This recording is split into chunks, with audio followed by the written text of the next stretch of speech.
Radio Kuwait की उर्दू नशियात से हम पेश करते हैं शामे सुखन।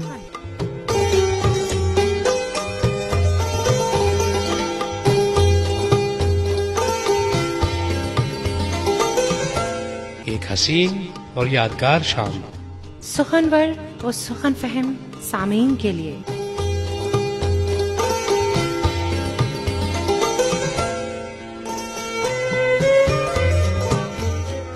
मारूफ शायर और अदीब, गजल गायक, गीतकार, नावल निगार अफसाना निगार और मुसन्निफीन का मुख्तसर तारुफ और दिल को छू जाने वाली हकीकत से करीब तरीन कहानियाँ।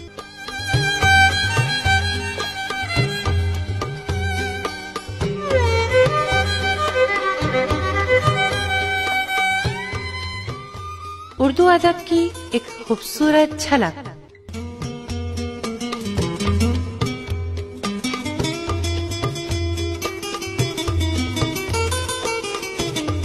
सिर्फ खुशबू की बात होती है जब भी उर्दू की बात होती है। निराली शान अजब आन बान बोलती है, चहार सिमत जो उर्दू जबान बोलती है। मुसलसल झांक आए हम जबानों के खजानों में, लगी उर्दू ही प्यारी सारी दुनिया की जबानों में। परेशान है पर अपनी आन अपनी शान रखती है, उड़ा करती है शाही की तरह ऊंची चट्टानों में।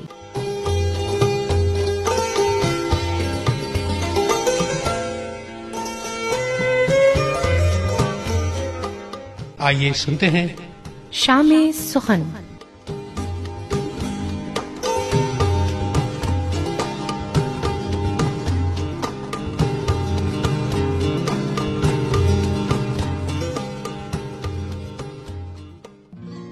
समझकर किसी भी कौम की पहचान उसकी शिनाख्त उस कौम की सखाफत के बगैर अधूरी है। सखाफत हमारी जिंदगियों में इंतहाई अहम किरदार अदा करती है। दुनिया की किसी भी कौम को उसकी जबान और दीगर सखाफती इक़्तिदार से पहचाना जाता है। जबान सिर्फ एक जरिया अबलाग ही नहीं, बल्कि ये सखाफत के अहम बुनियादी सुतूनों में से एक है, जिसके बगैर सखाफतें अधूरी हैं। जबान हमारी जिंदगियों का वो अहम हिस्सा है जिसमें एक तरफ तो हम अपने ख्यालात दूसरों तक बआसानी पहुंचा सकते हैं, जबकि दूसरी तरफ उसकी बुनियाद पर मुख्तलिफ कौमों, गुरूहों और कबीलों की इनफरादी शनाख्त को परखते हैं। जहाँ एक तरफ हमारी सखाफत जबान पर असरअंदाज होती है, तो वहीं दूसरी तरफ जबान भी सखाफत पर गहरे असरात छोड़ती है। गर्ज ये दोनों आपस में मुंसलिक है। इस वक्त दुनिया में कमोबेश 6500 के करीब जबानें बोली जाती हैं, जिनमें कुछ जबानें तो सफाहस्ती से मुकम्मल तौर पर मिट चुकी हैं, जबकि कई जबानों के बोलने वाले हजारों बल्कि सैकड़ों में हैं। और सामीन इकराम, शाम सुखन में भी हमारी कोशिश कि उर्दू अदब को फरोग दिया जाए ताकि हमारी सकाफत जिंदा रहे। सामीन इकराम, रेडियो कुवैत की उर्दू शायद से आज की फिर एक बार शाम सुखन मोहम्मद रफी के नाम।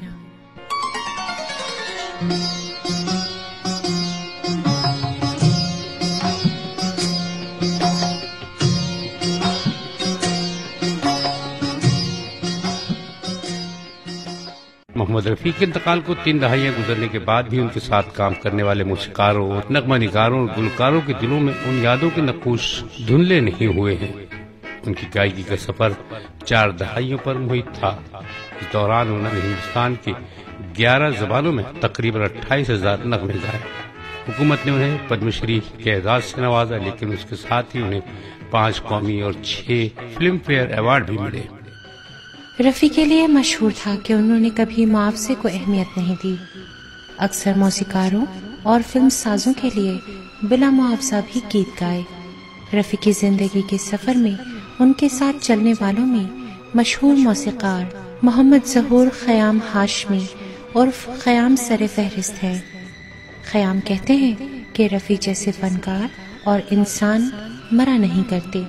बहैसियत फनकार वो अपने नगमों की वजह से और बहैसियत इंसान वो अपने हुस्न खूबी, रहम दिली, इनकिसारी, अपनी फयाजी और फराख दिली की वजह से लोगों के जहन और दिलों में जिंदा है।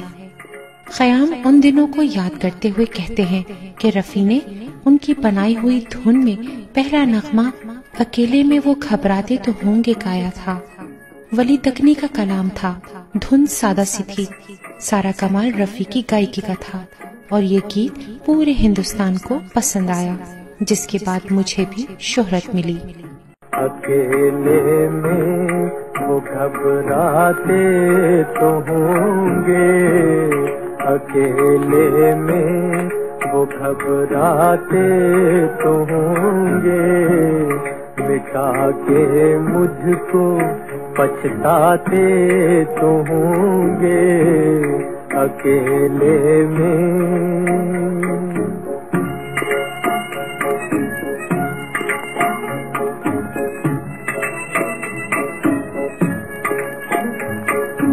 हमारी याद आ जाती तो होगी, हमारी याद आ जाती तो होगी, अचानक वो तड़प जाते तो होंगे, अचानक वो तड़प जाते तो होंगे अकेले में।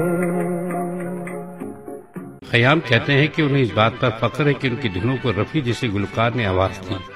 वो कहते हैं उन्हें बुलंदियों पर पहुंचने के लिए ये भी रफी हम वक्त कुछ न कुछ सीखना ही चाहते थे। खयाम उन दिनों को याद करके कहते हैं, एक रोज रफी के भाई हमीद उनके पास आए और कहा कि रफी चाहते हैं कि आप उनके लिए ऐसी धुन तैयार करें जिसमें उनकी आवाज को एक नए अंदाज में दुनिया के सामने पेश किया जा सके। खयाम ने उसके बाद दाग दहलवी के चंद गुजलों का इंतखाब किया।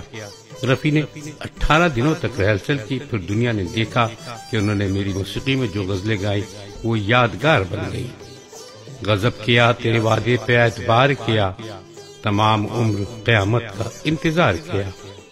खयाम का दावा है कि इस अंदाज से रफी की गजल गायकी को बाद में न सिर्फ हिंदुस्तान के गजल गायकों ने अपनाया बल्कि एक दूसरे मुल्क के गजल सिंगर ने भी अपनाया। रफी बुलंद आवाज में गाने के लिए बहुत मशहूर थे। आज भी हिंदुस्तान में ऐसा गुलकार पैदा नहीं हुआ जो इतनी ऊंची और बुलंद आवाज में गीत गा सके, जो रफी की खासियत थी। रफी के ही दौर में उन्हीं की आवाज में गीत गाने वाले गुलकार अनवर कहते हैं कि पूरी इंडस्ट्री में सिर्फ रफी ऐसे गुलकार पैदा हुए थे जिनकी आवाज की नकल करके लोग अपना घर चला रहे हैं। अनवर ने उन दिनों को याद किया जब वो रफी साहब के साथ गीत गाने पहुंचे। मौसीकार शंकर जे किशन की धुनों में रफी ने सबसे ज्यादा गीत गाए थे। शंकर जे किशन ने अनवर से कहा कि एक नगमा है जो उन्हें रफी के साथ गाना है। अनवर कहते कि सुनकर वो नर्वस हो गए। मैं सोच रहा था कि उनके सामने माइक तक भी कैसे पहुंच पाऊंगा, लेकिन स्टूडियो में रफी साहब ने उन्हें तसल्ली दी और हौसला बढ़ाया। अनवर कहते हैं कि गाने के बाद रफी साहब ने उनसे कहा कि अनवर ने इससे बेहतर गाया। मैं जानता हूं कि इस अजीम फनकार ने किस तरह इंकिसारी से काम लिया, लेकिन मैं समझता हूं कि कोई एजाज मेरे लिए इससे बड़ा एजाज नहीं हो सकता। अनवर याद करते हैं कि किस तरह ईद के रोज वो रफी साहब से मिलने उनके दौलत कदा पर गए। गार्ड से उन्होंने कहा, अंदर कहलवा दीजिए कि अनवर मिलने आए हैं। अनवर कहते हैं कि उनकी हैरत की इंतहा नहीं रही जब इतना अजीम फनकार उन्हें लेने खुद दरवाजे पर आ गया। अनवर के मुताबिक रफी साहब हर गाने से पहले रिहर्सल जरूर किया करते थे। मौसीकारों से कभी तब्दीली के लिए मशवरा भी करते थे। वो कहते हैं कि एक मर्तबा शम्मी कपूर शूटिंग पर बाहर थे और रफी साहब को उनकी आवाज में गीत गाना था। शम्मी कहने लगे कि काश वो वहाँ होते तो रफी साहब को बता सकते कि किस तरह और कहाँ मंजर के मुताबिक आवाज ऊंची निकालनी है और कहाँ अंदाज कैसा होगा। लेकिन जब शम्मी शूटिंग से वापस आए और वो गीत सुना तो बेतहाशा कहा कि रफी साहब ने कमाल कर दिया। ऐसा लग रहा है कि ये मैं खुद पर्दे पर गा रहा हूँ। अनवर कहते हैं कि इंडस्ट्री में रफी ऐसे वाहिद गुलकार थे जिनके पास ये फन था कि वो चाहे तो अदाकार की अपनी आवाज में गा सकते थे। लाल छड़ी मैदान खड़ी, क्या खूब लड़ी, क्या खूब लड़ी। हम दिल से गए, हम जान से गए, बस आंख मिली और बात बढ़ी। लाल छड़ी मैदान खड़ी।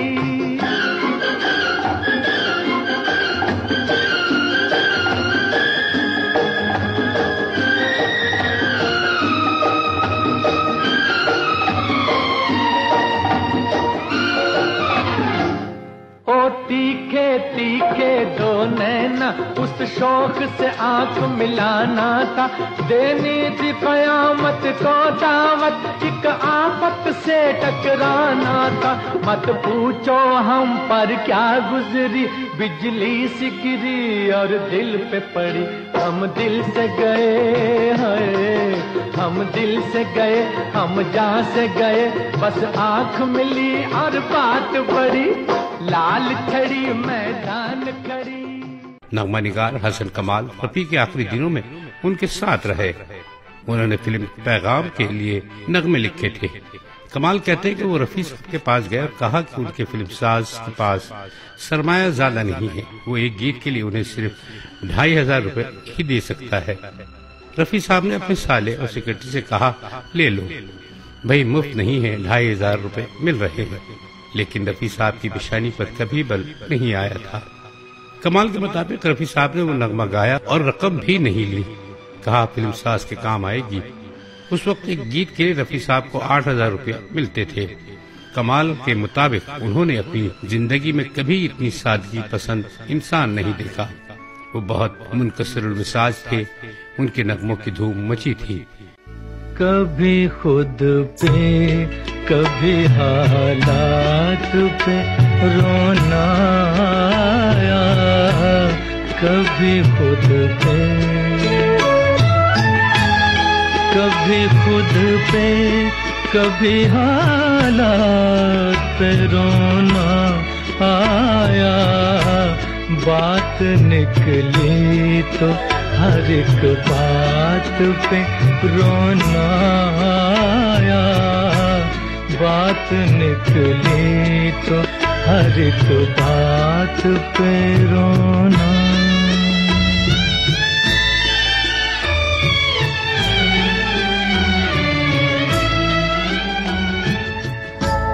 हम तो समझे थे कि हम भूल गए हैं उनको, हम तो समझे थे, हम तो समझे थे कि हम भूल गए हैं उनको।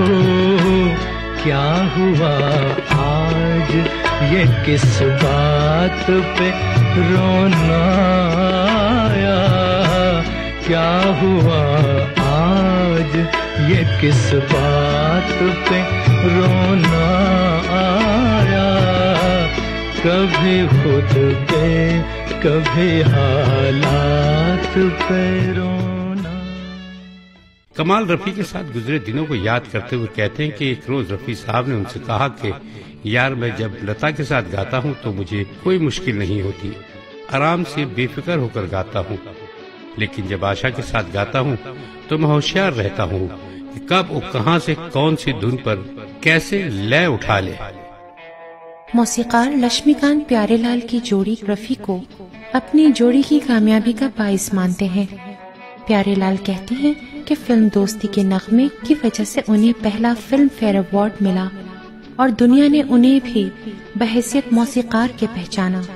प्यारेलाल के मुताबिक उनके पास रफी की तारीफ करने के लिए अल्फाज नहीं है, क्योंकि उनके गाए हुए गाने बेहद मकबूल हुए। तुम मुझे यूं भुला न पाओगे, हाँ तुम मुझे यूं भुला न पाओगे। जब कभी भी सुनोगे गीत मेरे, संग संग तुम भी गुनगुनाओगे। हाँ तुम मुझे यूं भुला न पाओगे, हो तुम मुझे यूं।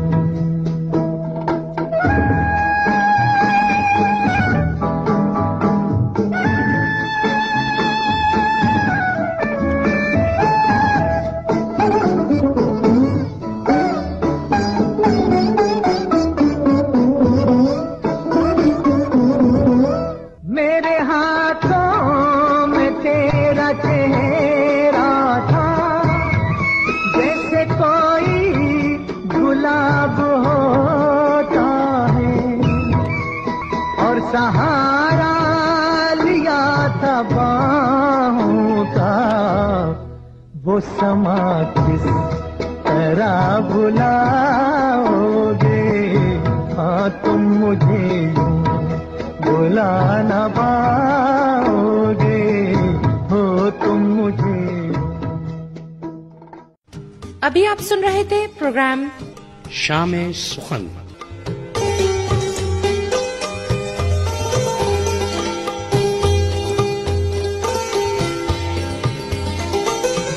अरसे दराज तक याद रहने वाली इस शाम सुखन में हमारी कोशिश उर्दू अदब को फरोग देना है।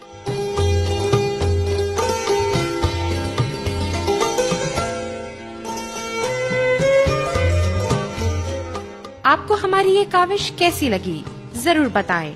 हमारा नंबर है 99958246।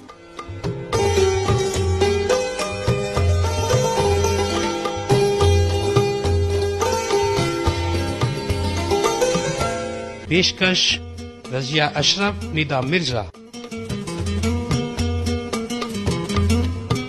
तरतीब व तहरीर और पेशकश अब्दुल्ला अब्बासी।